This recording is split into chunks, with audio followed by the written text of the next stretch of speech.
বন্ধু, তুই একা মন খারাপ করে পুকুরের ধারে বসে আছিস কেন? বন্ধু কি আর বলবো, আমার মা খুব শরীর খারাপ।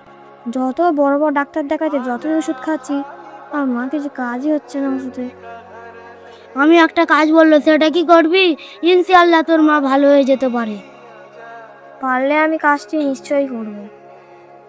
বন্ধু তাহলে শোন, দিনে 5 ওয়াক্ত নামাজ পড়বি, আল্লাহর কাছে দুহাত তুলে কাঁদবি এবং দোয়া করবি যেন আল্লাহ তোর মাকে ভালো করে দেয়।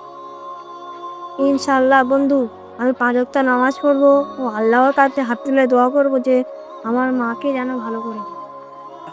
মা যখন সন্তানের জন্য দোয়া করে, সেই দোয়া আরশ পর্যন্ত পৌঁছে যায়।